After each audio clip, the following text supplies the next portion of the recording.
வாழ்க வையகம், வாழ்க வையகம், வாழ்க வளமுடன். குருவே துணை. அனைவருக்கும் அன்பு வணக்கம். ஆசான் அருட்தந்தை வேதாத்ரி மகரிஷி அவர்களது ஞான களஞ்சிய கவிதைகள் படித்துக் கொண்டிருக்கிறோம். இன்று கவி எண் 163. ஆட்சி திட்டம் என்பது தலைப்பு. பொருட்கள்தாம் வாழ்விற்கு ஆதாரமாம். புவி மீது அனைவருக்கும் சமம் இத்தேவை.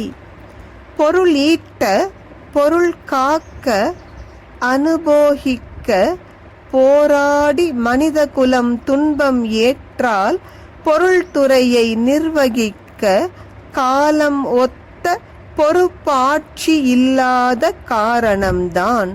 பொருள்துறை அது அருள் வழியிலே விளங்க புவி வாழ்விலே இன்பமயம் புரிந்து கொள்வீர். மனிதர்கள் வாழ்க்கைக்கு ஆதாரமாக திகழ்வது பொருட்கள்தான். ஏன் பணத்தின் பின் இன்று மனிதர்கள் ஓடுகிறோம்? பணத்தை கொண்டு சுலபமாக பொருட்களை பெற முடியும் என்பதால் தானே. பசிக்கு உணவுதான் தேவை. பணமோ நகையோ வைரமோ தங்கமோ சாப்பிட முடியாதல்லவா? எனவே வாழ்க்கைக்கு ஆதாரமாக திகழ்வது பொருட்கள். அந்த பொருட்கள் இந்த உலகம் முழுவதும் வாழுகின்ற மக்கள் அனைவருக்கும் சமமாக தேவைப்படுகிறது.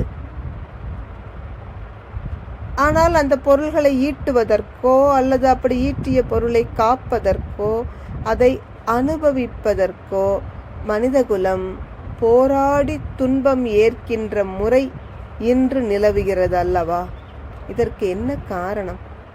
இந்த விஞ்ஞான காலத்திற்கு ஒத்த முறையில் பொருளாதாரத்தை நிர்வகிக்கின்ற பொறுப்பான தலைவர்கள் ஆட்சியை நடத்தாத காரணம்தான். தீர்வு என்ன? ஆன்மீகம் வளர வேண்டும். அருள்துறையும் பொருள்துறையும் இரண்டும் இணைந்த வாழ்வுதான் மனிதர்களுக்கு மகிழ்ச்சியான வாழ்வை தர முடியும்.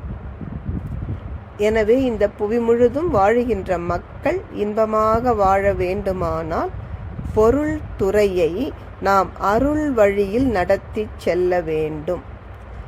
அருள்துறை வளர்வதற்கு பொருள் வேண்டும், இது மறுக்க முடியாத உண்மை.